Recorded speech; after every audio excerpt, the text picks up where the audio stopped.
Imagine a mind so unshakable that no insult, no failure, no setback can truly break it. Picture a quiet inner fortress, standing firm like a mountain in the face of life's storms, unchanged by passing clouds, undeterred by howling winds, unmoved by the rush of external turmoil. This isn't some lofty fantasy reserved for the sages or spiritual masters of old. It's a skill, a discipline, and, above all, a way of life that anyone can develop. In the teachings of Buddhism, true strength is not about shoving our emotions down or pretending they don't exist. It's about mastering them. It's about recognizing emotions for what they are, passing phenomena, and then transforming the chaos they sometimes bring into clarity and the pain into power. Now, I want you to consider a question. What if you could train your mind just as a warrior trains for battle, sharpening your awareness like a blade and building an emotional resilience so strong that nothing could penetrate it? What if that calm, centered, unbreakable presence was your default mode, no matter what life throws your way? Today, we're going to explore 10 life-changing habits drawn from the core insights of Buddhism and sprinkled generously with personal reflections and real-life analogies that will guide you toward becoming emotionally unbreakable. These are more than mere habits or trite pieces of advice. They're powerful tools, almost like ancient weapons against fear, stress, anxiety, and emotional upheaval. By incorporating them into your everyday life, you start to take deliberate control of your emotional world instead of letting your emotions control you. Before we delve in, let's talk briefly about why Buddhism is so special in this realm. For over 2,500 years, Buddhist philosophy has centered around understanding the nature of suffering and the mind. The Buddha's core teaching, often summarized in the Four Noble Truths, points out that suffering is part of life, that there's a cause for it, attachment, craving, ignorance, that it can end, and that there's a clear path, the Noble Eightfold Path, leading toward liberation from it. But liberation doesn't just mean some abstract mystical concept. It means day-to-day freedom from the tyranny of our emotions, the chatter in our heads, and the negativity that so often hijacks our happiness. Many of us struggle with insults, rejections, or disappointments, letting them eat away at our peace of mind. We also fear failure, anxiously anticipating the worst. We might feel trapped in cycles of self-doubt, or constantly worry what other people think of us.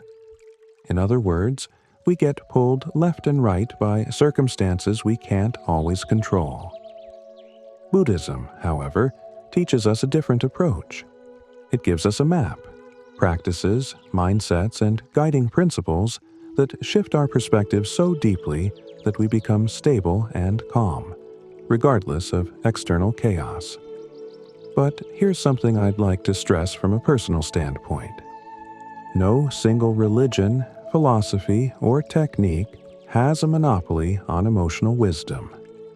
Buddhism is an excellent framework, but these teachings can be integrated into any worldview. Whether you're Christian, Muslim, Jewish, spiritual, but not religious or strictly secular, you can find immense value in applying these Buddhist-inspired habits. After all, wisdom is universal.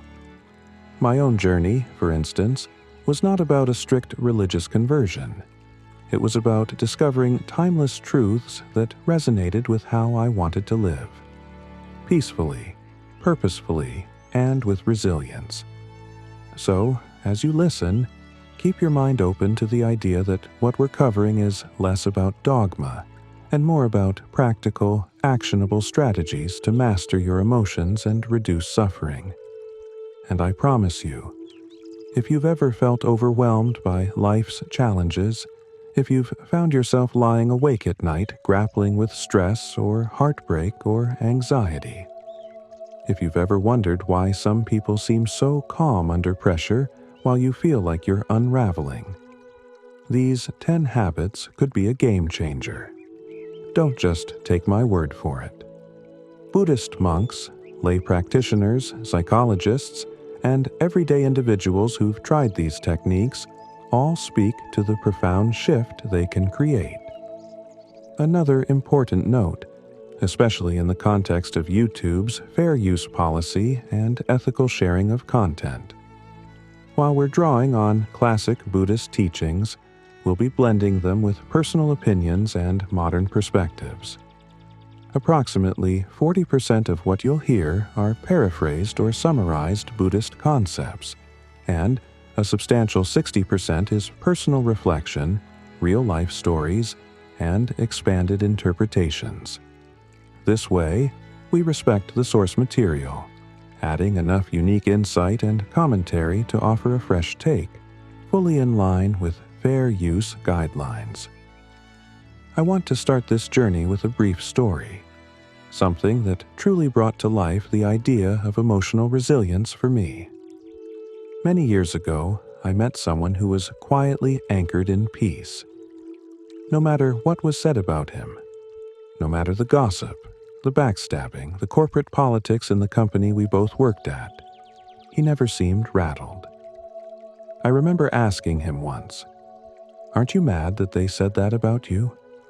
Don't you want to respond?" He looked at me calmly and said, "Why would I let their words disrupt my peace?" It was as if he was living behind an invisible shield, not out of apathy or arrogance, but out of a profound sense of inner power. That moment planted a seed in my mind. Perhaps there was a way to navigate life so wholly that the storms outside didn't have to become storms on the inside. Over time, especially as I read more about Buddhism and mindfulness, I realized that this man was demonstrating a principle that is central to these teachings. We don't control what others say or do, but we have an incredible capacity to choose our internal response. If we can pause, breathe, and watch thoughts and emotions arise, much like a warrior surveying the battlefield before making a strategic move, we can intervene in the autopilot of reactivity. And guess what? That's what emotional unbreakability is all about. Not building stone walls around your heart or refusing to feel anything, but learning to live in such a way that emotions serve you rather than enslave you.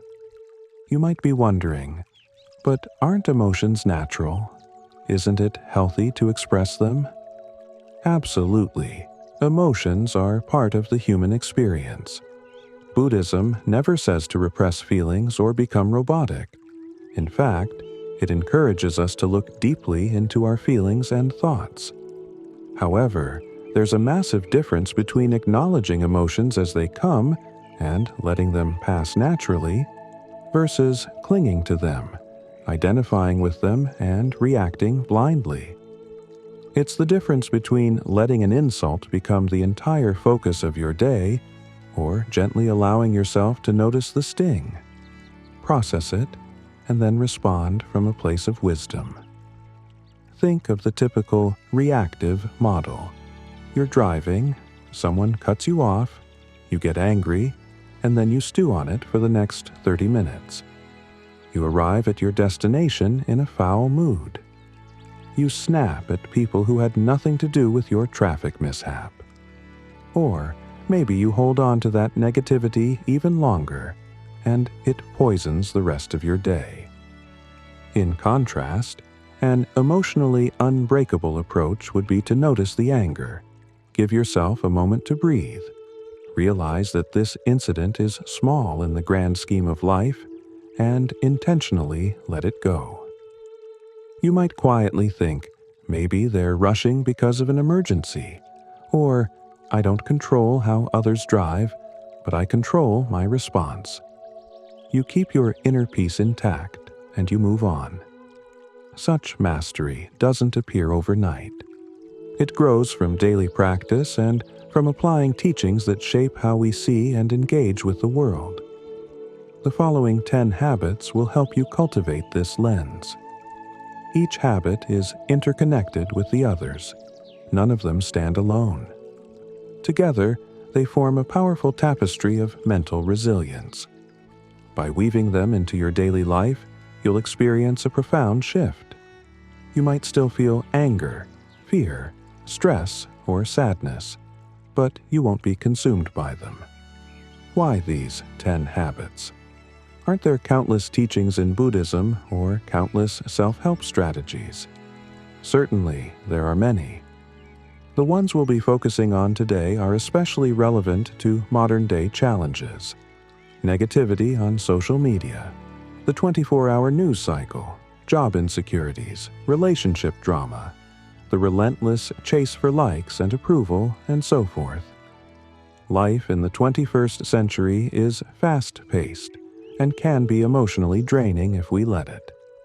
These 10 habits are specifically chosen to counteract that pace with mindfulness, perspective, and purposeful self-mastery. Here's a quick glimpse to set the stage. Cultivate the sacred pause, giving yourself that crucial moment of stillness before reacting. Reframe every attack, seeing criticism or confrontation not as insults, but as chances to grow your emotional fortress. Train yourself to embrace discomfort, willingly stepping into discomfort to transform it into a source of strength, akin to how elite soldiers train their bodies and minds. Use the perspective flip, learning to reinterpret problems not as disasters, but as catalysts for personal evolution. Master the emotional transmutation technique, channeling even your strongest emotions, anger or fear, into energies that empower you. Adopt the Stoic observer mindset, becoming the unshaken witness of your emotions, letting them pass like clouds without losing your center. Build a mental fortress through emotional fasting, letting go of addictions to external validation and emotional indulgences, discovering inner autonomy. Develop the no-reaction mastery, reclaiming power by refusing to be jerked around by external negativity or provocation. Use dark visualization, contemplating difficult or worst-case scenarios, not to breed fear, but to cultivate unshakable preparedness. Create a life code, establishing a personal philosophy so strong that it becomes your identity and guides you reliably in any situation. Now, let me emphasize something from my own personal journey. You don't have to be perfect. You don't have to lock yourself in a monastery for 10 years or get every principle right, every single time. I've certainly had moments when, despite my best efforts, I reacted too quickly or held on to negative emotions for too long. But the difference is that with practice and awareness, you notice these missteps sooner, correct your course more quickly, and learn to respond differently the next time. Little by little, you develop an inner trust, a knowing that you won't crumble under pressure. As you listen or read, think of real-life situations where these habits can apply. Visualize how you might use each one in the face of daily stressors, big or small. Let your imagination roam, and then commit to actually trying these strategies out. Knowledge, after all, is only valuable when it's put into practice. Lastly, expect some uncomfortable moments as you grow, because personal transformation isn't always a cozy ride. You might discover how often your ego demands validation, or how frequently you cling to old grudges. You might face the sheer force of your own anxieties, realizing they've been steering you for years. But on the other side of that discomfort is liberation, emotional unbreakability, a sense of lasting peace and a newfound clarity about who you are and what truly matters in life. If you're ready to begin this journey, stay with me until the end. Because by the conclusion of this comprehensive exploration, you'll have a toolbox overflowing with techniques and perspectives. You'll be better equipped to handle negativity from others, to let go of self-defeating thought patterns, and to show up in the world with genuine calm and confidence. And that is priceless. So, let's dive in. Let's walk through these 10 habits in detail, weaving together traditional Buddhist wisdom, anecdotal stories, and personal reflections that will bring them to life in ways you can apply right now. The next time an insult or setback comes your way, I want you to feel that unstoppable sense of inner power rising within you, gently reminding you that you are the master of your mind, and not the other way around. Ready? Let's begin. One of the hallmark teachings in Buddhism is the idea that between stimulus and response, there is a gap. A small moment where we have the freedom to choose how we will react. This is sometimes referred to as the sacred pause. Although the word pause sounds small and trivial, it's actually an incredibly powerful mechanism. You can almost think of it as a secret weapon in your emotional arsenal. When you master the pause, you become the warrior who doesn't rush blindly into battle at every provocation. Instead, you stand calm, survey the landscape, and act with intention rather than impulsivity. The Buddhist perspective. From a Buddhist point of view, the mind is in constant flux. Thoughts, emotions, memories, and judgments swirl around in an endless procession. We often get swept away by these mental events without even realizing it. In Buddhist meditation, the first skill we learn is to observe the breath or a particular anchor point in the present moment. When a thought or emotion arises, instead of immediately following it or getting lost in it, we gently bring our attention back to our chosen anchor. This act of noticing, then gently redirecting attention, is the foundation of the sacred pause. It breaks the autopilot mode where anger begets anger, worry piles on more worry, and so on. The Buddha once said that our minds can be likened to wild elephants. An untamed elephant can wreak havoc, but a trained elephant can help build cities. By practicing the sacred pause, we are effectively taming the wild elephant of our minds.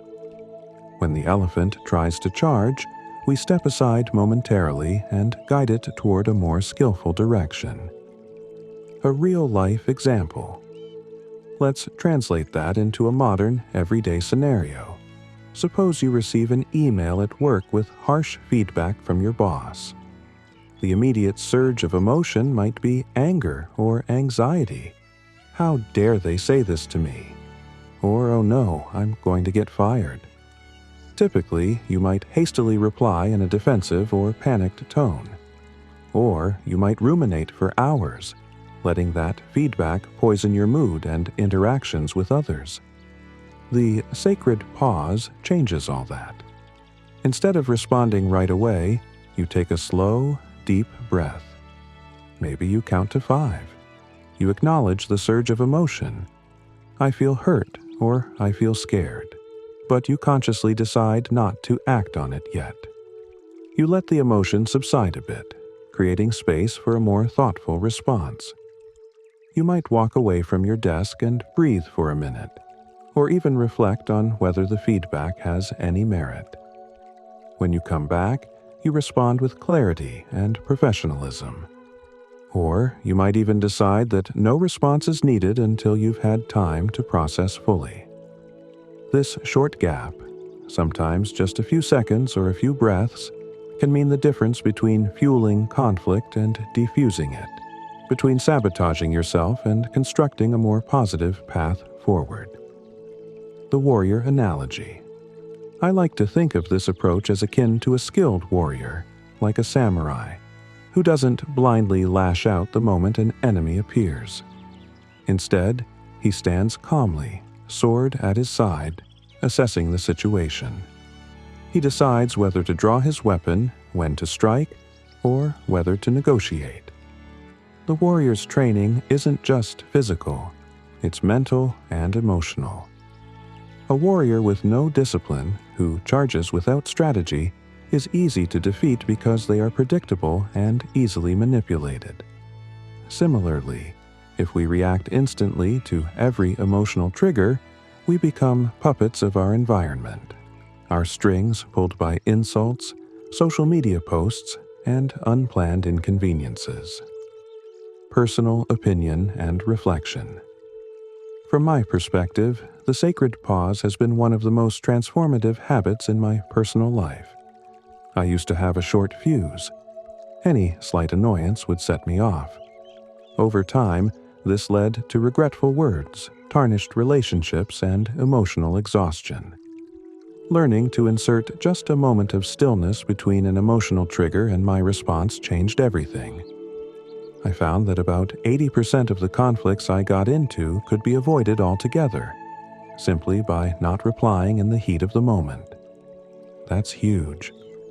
In a world that often celebrates fast reactions, think of how quickly we clap back on social media, choosing to pause can feel counterintuitive. But it's exactly this counterintuitive practice that grants you mastery over your inner world. It's an act of true power. Practical steps to cultivate the sacred pause. Mindful breathing exercise. Anytime you sense an emotional surge, be it anger, frustration, or anxiety, immediately direct your attention to your breath. Take 3 to 5 slow, deliberate breaths.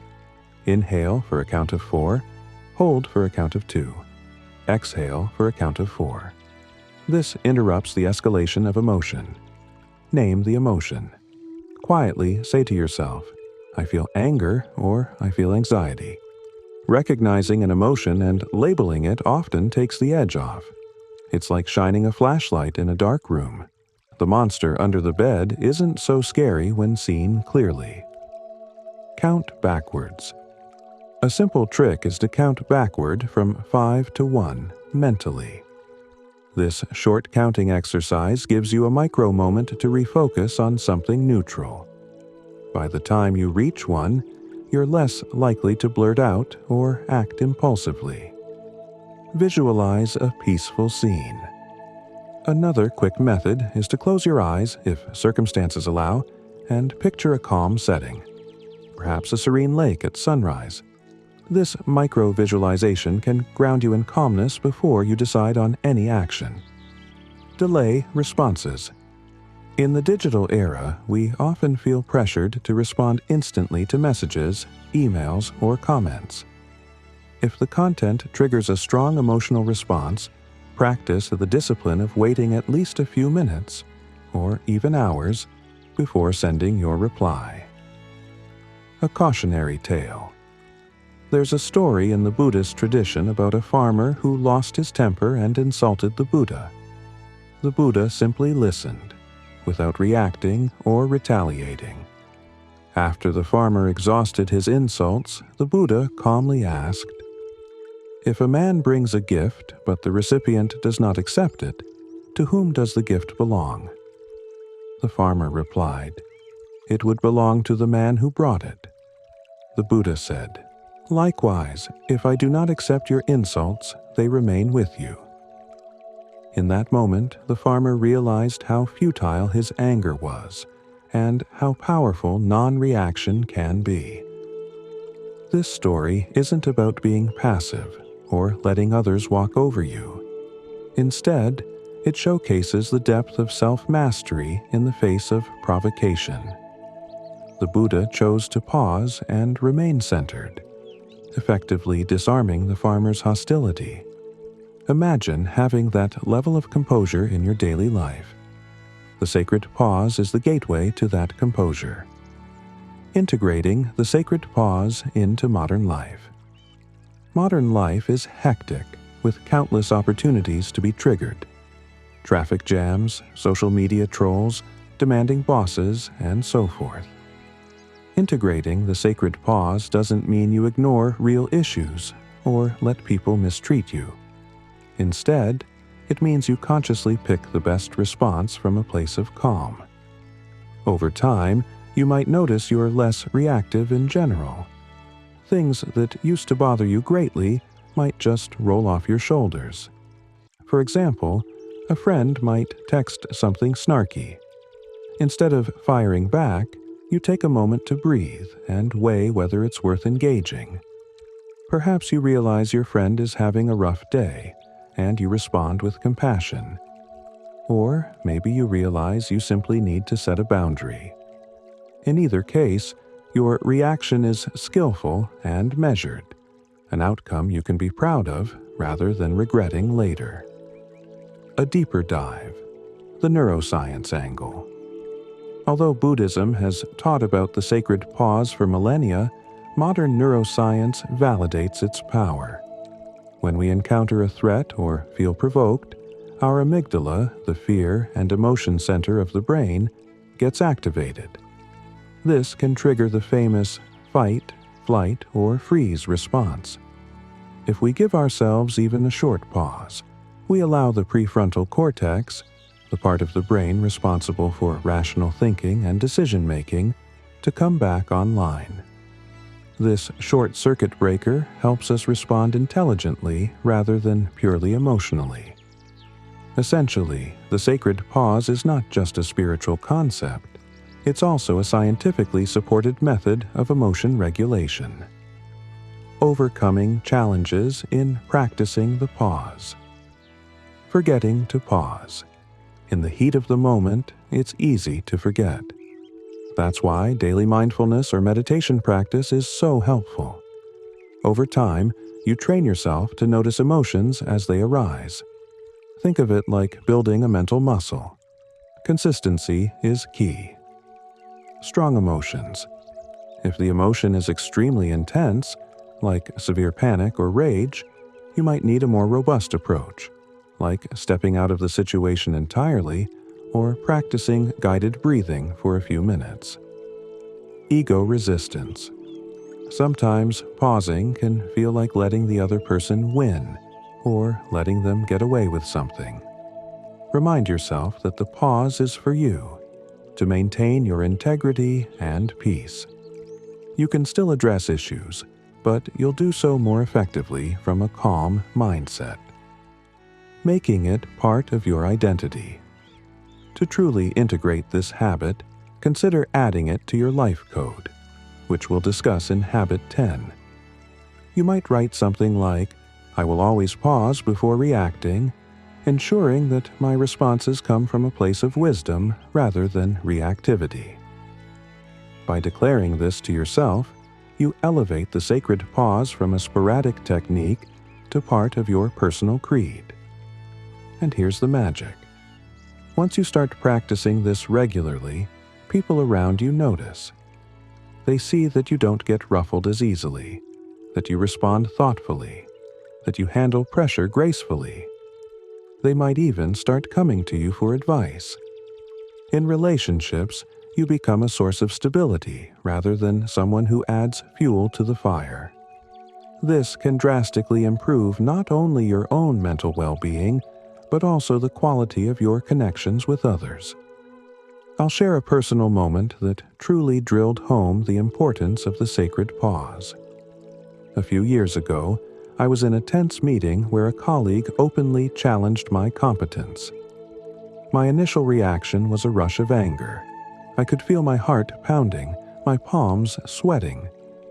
In the past, I would have snapped back with sarcasm or a defensive tirade. But something in me recognized this was a perfect chance to practice the pause. I took a slow breath, really slow, and said nothing for about 2 seconds.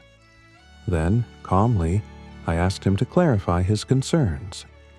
By letting him speak further, it became evident that the real issue wasn't my competence but his own anxiety about a looming deadline. I suggested we work together to address his concerns. The tension dissolved, and we ended the meeting on a constructive note. Afterward, other team members asked me how I stayed so composed. The truth? A mere few seconds of silence, hardly noticeable, had opened the door for clarity. This experience affirmed for me that the sacred pause isn't some lofty spiritual practice out of reach. It's incredibly practical and beneficial in everyday scenarios. Learning to cultivate the sacred pause might be the most accessible yet impactful habit for emotional unbreakability. It's the foundation upon which all other habits build. If you can't pause, you can't reflect, reframe, or transform emotions effectively. Think of it as the master key that unlocks all the other techniques we'll discuss. So, give this habit a real shot in your life.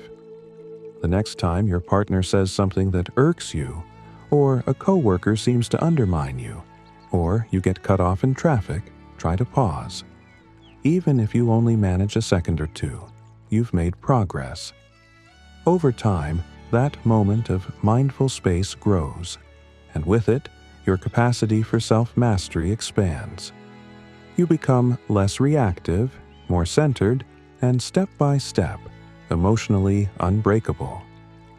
Buddhism teaches that true inner strength isn't about building walls to keep adversity out.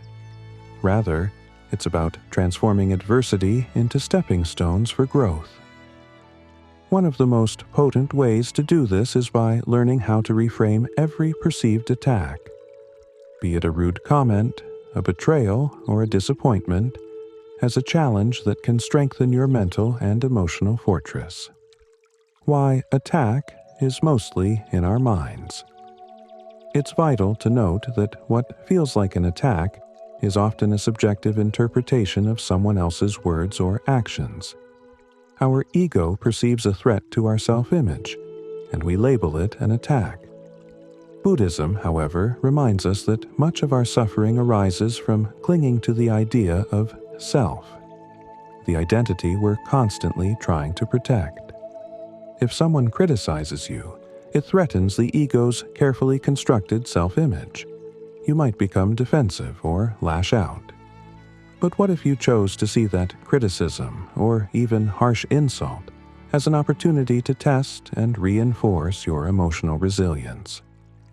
The Buddhist context. In various Buddhist stories, people hurl insults at the Buddha, but he remains unshaken. Why? Because he recognizes that an insult is empty if it's not internalized. It's like someone handing you a package. If you refuse to accept it, it remains theirs, not yours. This doesn't mean being passive or stoic to the point of never standing up for yourself. It means you have a choice. Let those words through the gates of your mind, or see them as an external phenomenon that does not define you. Real-life story. A case of workplace gossip. Imagine you are in an office environment where a colleague is spreading rumors about your work ethic. You hear through the grapevine that they called you lazy or untrustworthy. Your immediate gut-level reaction might be anger or hurt. That's natural. But here's where the reframe comes in. Instead of letting these rumors diminish your self-worth, ask yourself, is there any truth in this feedback? If there is, I can improve. If there isn't, how do I respond skillfully?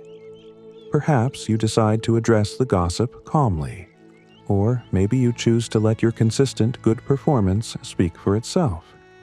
Either way, you treat the attack as a test of your emotional endurance. Each time you pass the test, by not reacting with hostility or despair, you strengthen your inner fortress. Seeing attacks as weight training for the mind. Think of insults and attacks as weights in a gym. If you never lifted weights, your muscles wouldn't grow. Similarly, if you never face negative comments or challenging situations, you wouldn't develop emotional strength. By reframing an attack as a chance to lift a heavier weight, you gradually increase your capacity to remain calm, confident, and centered regardless of external negativity. This view doesn't imply you should go seeking out conflict or negativity. However, it means that when negativity does come your way, you can leverage it.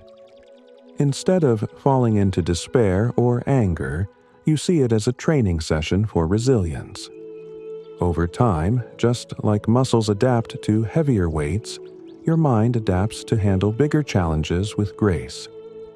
In my personal experience, the moment I started viewing negative feedback or harsh criticism as a challenge to prove my resilience, everything changed.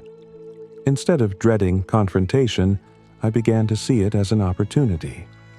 My internal dialogue shifted from "why me" to "great. Here's a chance to practice staying calm under fire." That subtle switch made me feel empowered rather than victimized. And let's be honest, we often learn far more from our critics than from our supporters. Support feels good, but doesn't always push us to grow.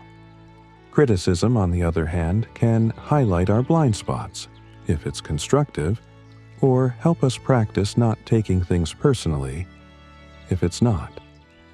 Both outcomes serve our development. Practical methods to reframe attacks. Pause and label. When you sense an attack, verbal, written, or otherwise, pause. Notice the urge to strike back or defend yourself. Label the feeling. I feel threatened or I feel hurt. This awareness is step 1. Ask, what is the lesson? Turn your focus to extracting value. Is there any constructive feedback hidden within the negativity? If so, embrace it. If not, the lesson might simply be practicing patience or compassion. Mentally say, "This is my training." Adopt a mantra like, "This is my mental training, an opportunity to strengthen my fortress." Repeat it silently. This reprograms your brain to see the attack as beneficial rather than harmful. Check your ego. Often, the sting comes from protecting our ego. If you realize your sense of self is overly rigid, use this moment to loosen that grip. Remind yourself, I am not just my job, my achievements, or people's opinions of me. Choose a skillful response. Depending on the situation, a skillful response could be calmly addressing the criticism, clarifying misunderstandings, or simply walking away. The key is that you choose the response rather than letting your emotions dictate it. The power of detachment. A big part of reframing attacks is learning to detach from outcomes. In Buddhist thought, attachment to a certain image of ourselves can make us suffer greatly when that image is challenged. Detaching doesn't mean you stop caring about your reputation or well-being. It means you understand that your core peace and worth aren't determined by other people's momentary opinions. Let's say someone calls you incompetent. If you're attached to the label "very competent person," you may feel personally attacked, outraged, and humiliated. But if you're detached, you can calmly evaluate the statement. Could I improve something? Or is this baseless? By not taking it personally, you keep your inner peace intact. You might decide to discuss the matter politely, ask for specifics, or disregard it if it's pure malice. Historical Buddhist example. Consider the story of Venerable Sariputta, one of the Buddha's chief disciples, renowned for his wisdom. He was once slapped in the back by a young Brahmin who believed rumors that Sariputta had insulted him. Sariputta, however, didn't react with anger or even a flinch. Instead, he turned around, recognized the youth's agitation, and offered compassion. When the youth learned the rumors were false, he fell at Sariputta's feet in remorse. Sariputta forgave him instantly. Notice how that scenario turned out. Because Sariputta saw the attack as a misunderstanding rather than a personal affront, the incident ended in reconciliation rather than escalation. Modern analogy: Internet trolls. In today's digital age, the concept of trolls is familiar. People hiding behind screen names may leave nasty comments or personal attacks on social media or forums. If you take those attacks personally, you end up in pointless arguments, stress, and negativity. Instead, you can see troll comments as perfect practice for your mental fortress. If you can remain composed and even-tempered when dealing with internet trolls, you'll be much better prepared for real-life challenges. One approach is simply to not engage at all. Another is to respond politely once, clarifying your viewpoint, and if they persist in vitriol, you move on. Either way, you turn the negativity into a chance to practice composure, rather than a reason to melt down or retaliate. There was a time I had a manager who seemed to relish pointing out my flaws, sometimes in front of others. Initially, I viewed it as a direct attack on my character, and I felt humiliated. But one day, I decided to approach it differently. Instead of stewing in resentment, I calmly asked him after a meeting, "Could you tell me more about what you think I can improve? I genuinely want to understand." His tone softened. He gave me specific feedback that, while harsh, contained some truth. I applied it, and my performance improved. Over time, our relationship became more respectful. By reframing his harsh criticism as an opportunity, I grew both in skill and maturity. I also discovered that behind his abrasive manner was a deep frustration with his own higher-ups, making him lash out under stress. Recognizing this made me less reactive and more empathetic. Ego versus growth mindset. Reframing attacks requires shifting from an ego-centered mindset to a growth mindset. The ego wants to protect its self-image at all costs, often lashing out or shutting down. A growth mindset sees every challenge as a path to improvement. In psychological studies, a growth mindset correlates with higher resilience and better long-term success because you don't collapse at the first sign of failure or criticism. This parallels the Buddhist emphasis on seeing challenges, dukkha, as the catalyst for awakening or deeper wisdom. Attack journaling. Step 1. Whenever you feel attacked by an actual event or a perceived slight, write down the incident in a journal. Step 2. Note your initial emotional reaction. Was it anger, sadness, or fear? Step 3. Then ask, how can I reframe this attack as a challenge to strengthen my mental fortress? What lesson or practice can I extract? Step 4. Jot down a reframed perspective. For instance, this is teaching me patience, or this is helping me see where I can improve. Step 5. Describe a skillful response you could make next time. Doing this consistently trains your brain to see attacks differently. Over time, you'll default to the reframing automatically, without needing to write it down. The bigger picture. If we widen the lens, reframing every attack doesn't just help us individually. It can improve our communities, workplaces, and relationships. Imagine a community where people don't immediately escalate conflicts, but seek the lesson or underlying issue. Tempers cool, understanding deepens, and solutions emerge more naturally. This is essentially the Buddhist notion of right understanding and right action within the Noble Eightfold Path. Dealing with reality as it is, and responding in a way that reduces harm and suffering. While reframing is powerful, it doesn't mean tolerating abuse. Some behavior is toxic, and the best response might be to set firm boundaries or remove yourself from harmful environments.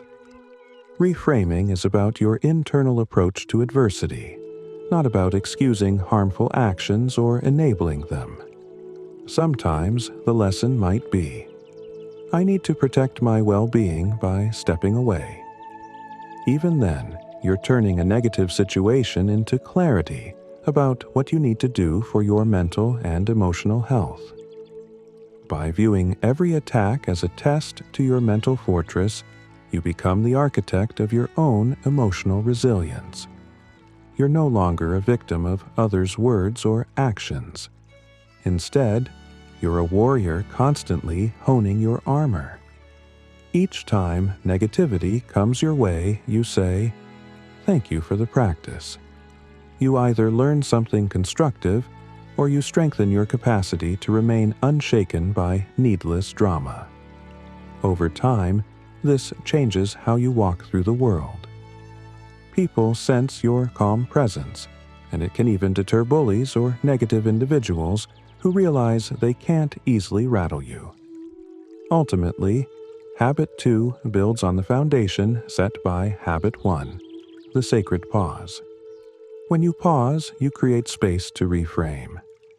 When you reframe, you transform adversity into advantage. With these two habits working together, your emotional resilience skyrockets, setting the stage for the next strategies that will further solidify your unbreakable mindset. If you think about what it takes to be unbreakable, you can't ignore the necessity of discomfort. Whether you're talking about enduring a grueling Navy SEAL training regimen or sitting in extended Buddhist meditation retreats, discomfort is part of the path. Embracing it, rather than running from it, forms a core tenet of emotional and mental strength. Buddhist insights on suffering and discomfort. The Buddha famously taught the Four Noble Truths, which begin with recognizing the pervasive nature of dukkha, often translated as suffering, though it also means unsatisfactoriness or stress. Buddhism tells us that suffering is an inherent part of life. Things change, people disappoint us, we face illness, aging, loss, and so on. Rather than viewing this as a grim perspective, Buddhism frames it as a starting point for genuine wisdom. By acknowledging discomfort, we can examine its causes and ultimately find freedom from its grip. The Navy SEAL Parallel. In modern times, one of the toughest military training programs is that of the Navy SEALs. Trainees are pushed to their physical and mental limits. The ones who succeed aren't necessarily the biggest or strongest in a conventional sense. They're the ones who learn to befriend discomfort. They accept the cold water, the lack of sleep, the exhausting runs. They develop a mindset that says, "This is temporary and I can endure it." Or even, "This discomfort is shaping me into a stronger version of myself."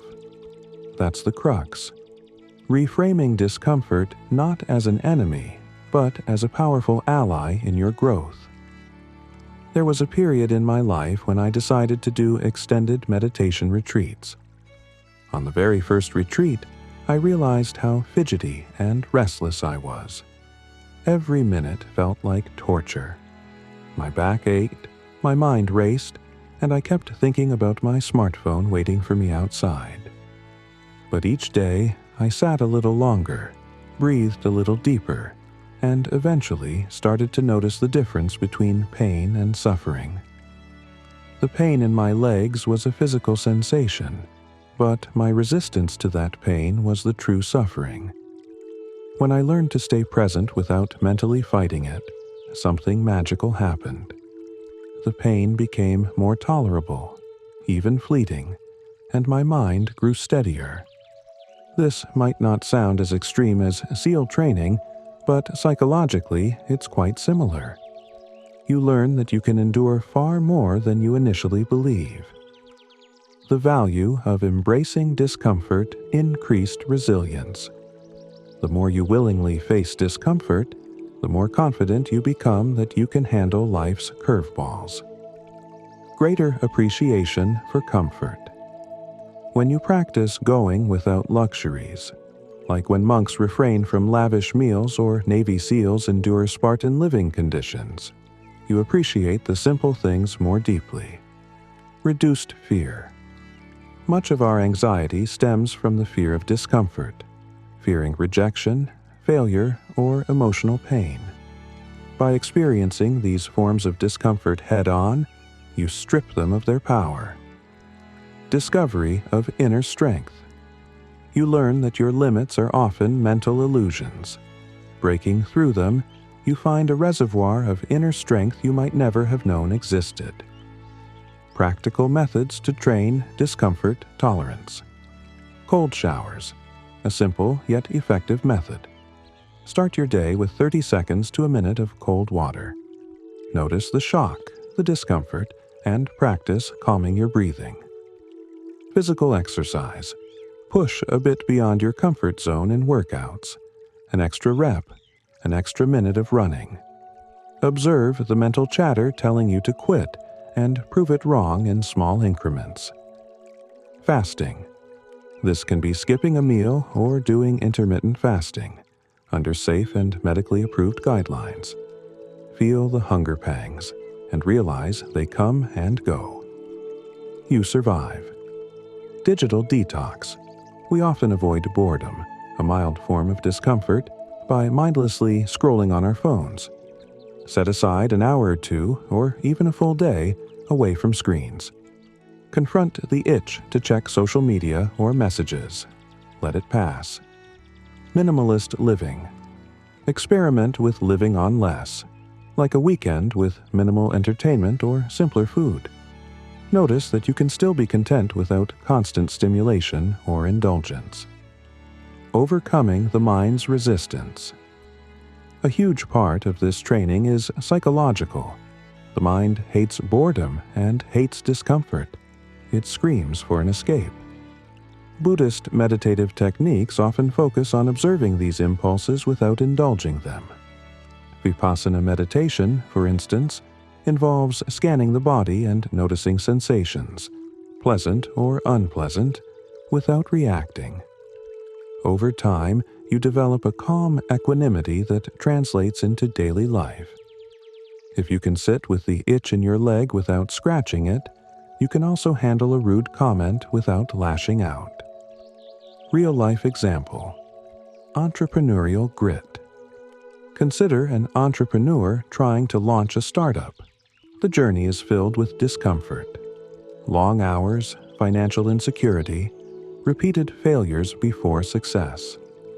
Those who thrive are the ones who can stay focused through discomfort, rejections, and uncertainties. Instead of crumbling under stress, they adapt and keep moving. This parallels a Buddhist approach. Accept the reality of uncertain outcomes, do your best with mindful action, and persist without clinging to immediate gratification. My personal reflection. Job hunting struggles. At one point, I was job hunting in a highly competitive field. Rejections poured in. Each rejection felt like a personal attack on my abilities. But I decided to shift my mindset. Okay, this is part of the process. It's teaching me resilience. I can learn from each interview and get better. That shift helped me handle the emotional toll of repeated no's. And eventually, I landed a job that was a great fit. Had I not cultivated that ability to endure discomfort, I might have quit the search prematurely or slipped into a defeatist mindset. The link to emotional unbreakability. Embracing discomfort inoculates you against the shock of hardship. When life inevitably deals you a tough hand, an unexpected illness, a financial setback, or heartbreak, you won't be blindsided. You've already trained in the small crucibles of everyday discomfort. This psychological readiness is a cornerstone of emotional unbreakability. In essence, you're building the muscle of endurance, not just physically, but mentally and spiritually. Monks often adopt strict precepts and ascetic practices, minimal possessions, early wake-up times, daily alms rounds for food, living in simple dwellings. These aren't arbitrary rules. They systematically reduce reliance on external comforts, forcing the practitioner to find contentment within. Over time, monks report deep feelings of freedom and joy that don't depend on external conditions. This is a level of independence that cultivates true unbreakability.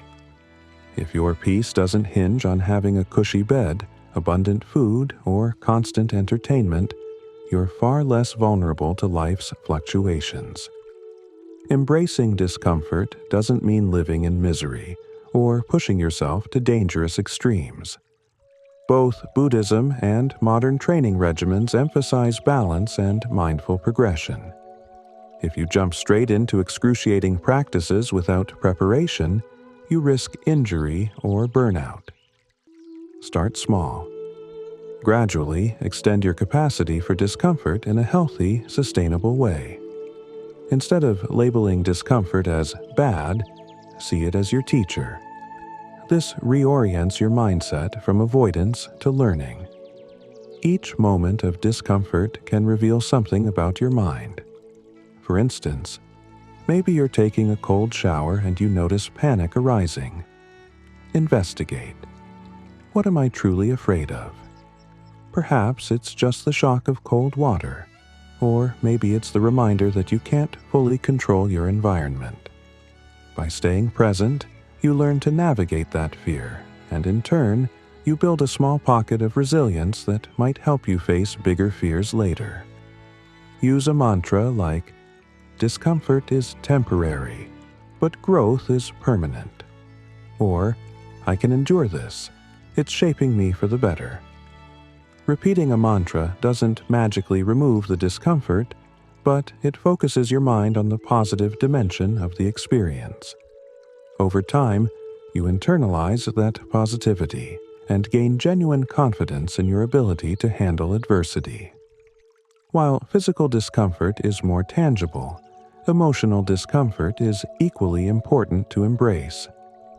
This can include confronting painful memories, facing relationship conflicts, or addressing insecurities. In Buddhism, loving kindness, metta, and compassion meditations are used to face emotional pain without avoidance. Instead of distracting ourselves from heartbreak or shame, we sit with it, breathe, and bring kindness toward ourselves. This is profoundly transformative, like shining a light into a dark corner of the mind, dispelling fear, and discovering peace within the hurt. Just like a Navy SEAL develops grit through grueling physical trials, you can develop emotional grit by voluntarily facing discomfort in small, controlled ways. The more you do this, the more unbreakable you become when real storms hit. When the unexpected happens, a sudden job loss, a breakup, a health crisis, you've already built the mental and emotional hardware to endure and adapt. In short, Habit 3 is about proactively training yourself to handle life's inevitable difficulties. By doing so, you turn discomfort from an enemy into a wise mentor, shaping you into someone who can stand firm in the face of chaos. Combine this habit with the sacred pause, Habit 1, and the reframing mindset, Habit 2. And you start to see a powerful synergy that elevates your emotional resilience to new heights.